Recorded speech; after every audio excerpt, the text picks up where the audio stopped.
with 7th standard science, the first lesson what I took in the previous class, nutrition in plants. Further I am continuing with this lesson, nutrition in plants.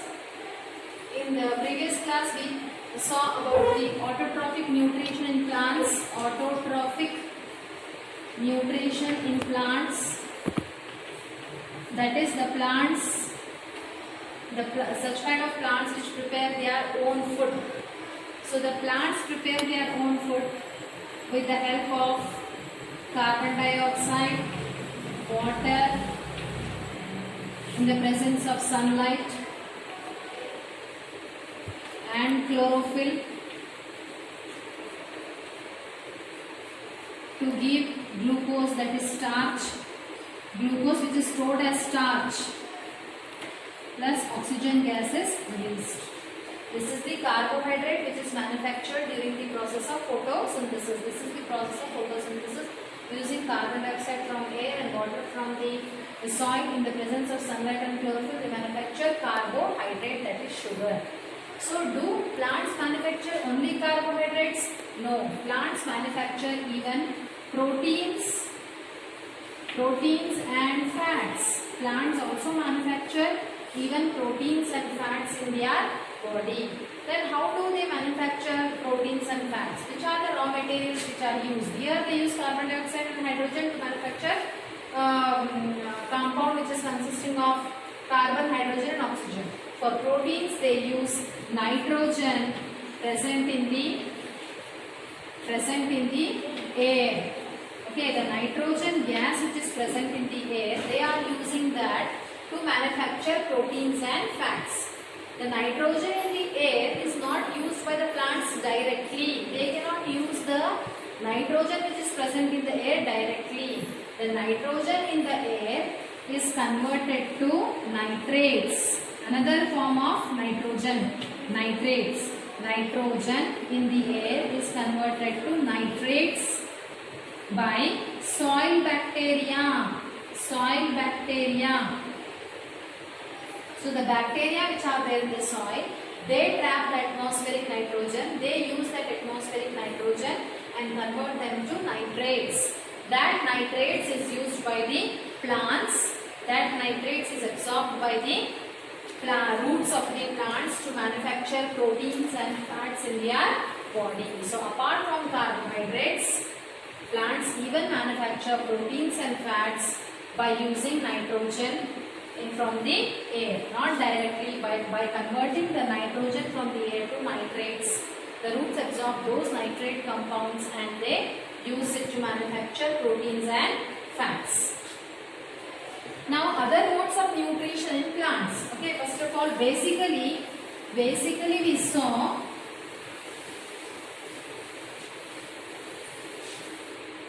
generally we see plants are autotrophs. Plants are autotrophs. But what are the other modes of nutrition? Other modes of nutrition in plants. Generally the nutrition in plants is what type? It is autotrophic. Autotrophic. Autotrophic means what? They prepare their own food. Okay, using carbon, hydrogen, oxygen from the environment. But what are the other than autotrophic? We have other types of nutrition in plants. That is the heterotrophic nutrition. Heterotrophic. In heterotrophic we have, hetero means what? Now you see, heterotrophic means what? Now till now we saw only animals are heterotrophic. Not only animals, some plants are also heterotrophic plants. Heterotrophic means what? Depending on other organism for food. Depending on other organisms for their nutrition. So not only animals, even plants are also dependent on other plants. They are growing on other plants for the nutrition. They take the food from the other plants. Such plants are known as, such mode of nutrition is known as heterotrophic nutrition. Such plants are known as heterotrophic plants. Not only animals, we have heterotrophic plants. For example, in heterotrophic we have again 3 different kinds. Parasite,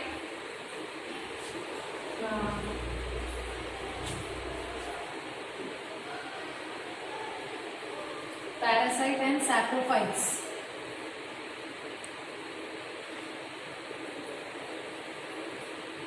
Parasites, saprophytes,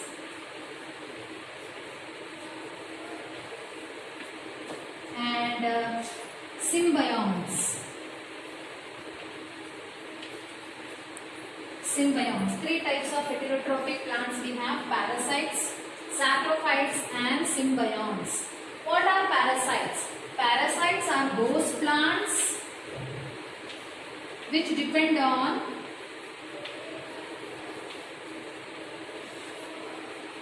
living plants or living organisms. Parasites are those plants which depend on living plants. Plants are not dead. The organism is not dead. These living plants are known as the host. Here the host on which they are dependent. Okay, hosts are the plants on which the other plants are depending. Hosts are those plants on which the other plants are growing. Okay, so there the host is the living one. It is the living plant. So such animals, such plants, not animals, such plants which are living on the, or which are dependent, or which are deriving, or which are taking the food from the living plants, not the dead organisms, which are deriving their nutrition from the living plants or living organisms. Such plants are known as parasitic plants. Example, Cuscuta plant. It grows on large trees and all. From tree only it will take all the nutrients from the tree. It will not manufacture its food. It will take the nutrition from the large trees. It grows on the large trees, small climber like it will be. Like climber only it will grow on the large trees. Rafflesia is also the parasitic plant. So these are the examples of the parasite. Parasite means what? The plants which will not prepare their own food. They take the food from the other living plants. The host will manufacture the food for itself. So these plants grow on that host and they take the nutrition from that plant. Saprophytes. Saprophytes means what? Saprophytes are the plants which grow on dead organic matter. Dead organic matter. Whether it is a dead organic matter of plant or animal. Any spoiled food you see. The food which is spoiled, you can see some green color growth, spongy growth on the food which is spoiled. On the bread mold or bread which is, you have kept it for a long time, it is having moisture in it, not the dried bread. If the moist bread, if it is covered, you can see some green or white color patch appearing on the bread. Those are what? Saprophyte. That is a kind of fungus. Okay, for example, fungus. Fungus grows on dead matter, dead organic matter. So fungus is a non-green plant which grows on the dead organic matter which is spoiled. Okay, it takes a nutrition from the dead organism, unlike the parasites. Parasites take plant from the living organism. Saprophytic plants take nutrition from the dead organisms. Okay, whether it is the organic matter of plant or the animal. So leather also you can see if it is in contact with moisture, air and all, fungus grows on leather. Or on wood, the wood which is in contact with the moisture. If the wood is moist, fungus grows on the wood also. Okay. So this is what the fungus that comes under saprophyte. Fungus is a non-green plant. It also comes in plant category. But what kind of plant it is? It is a non-green plant because it cannot manufacture its own food.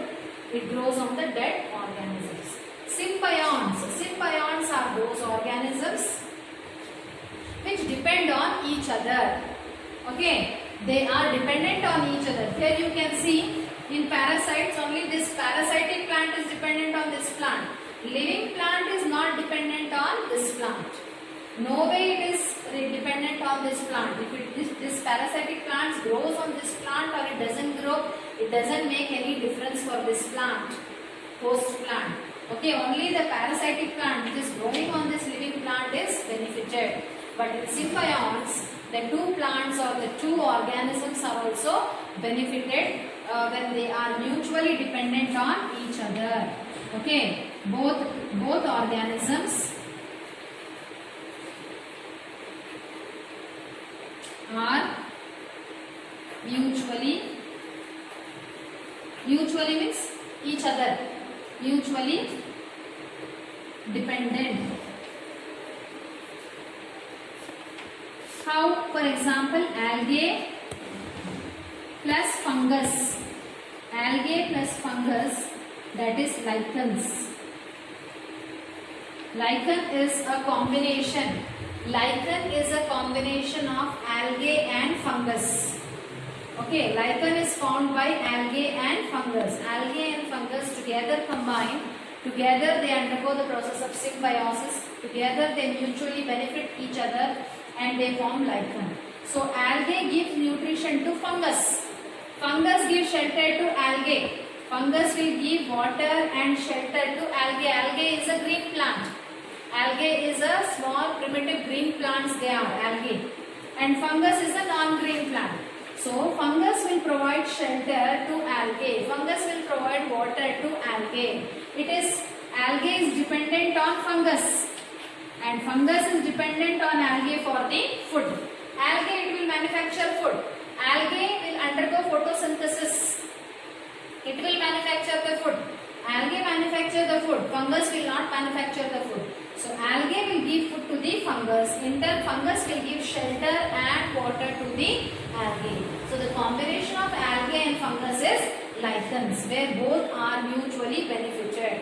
So such a process is known as symbiosis, where both the organisms depend on each other. They get one or the other thing from each other. Such organisms are known as symbionts. The process is known as symbiosis. So this is what heterotrophic mode of nutrition. Parasites, saprophytes and symbionts. So another example of symbiosis. Symbiosis is the process where both the organisms are mutually benefited and they are requirements from each other. For example, I said algae and lichens. Another example is the bacteria Rhizobium. Rhizobium in the root nodules of leguminous plants.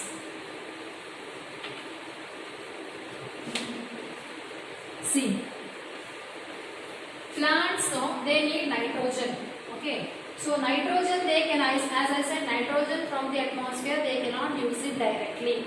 So how they are using that atmospheric nitrogen? They are converting the bacteria, the soil bacteria, that is the rhizobium is the bacteria which converts the atmospheric nitrogen into nitrates and it is making available for the plants. Only this rhizobium bacteria is present in leguminous plants only. Which are the leguminous plants? The leguminous plants are those plants, example pea plant, groundnut plant and all, those are the leguminous plants. Okay, for example, this is the legume, that is groundnut. This is the groundnut plant. So you can see along with in the roots, along with the groundnut, there are small root nodules. Root nodules will be there in the groundnut plants or the pea plant, whatever the leguminous family plants you see. These are the root nodules.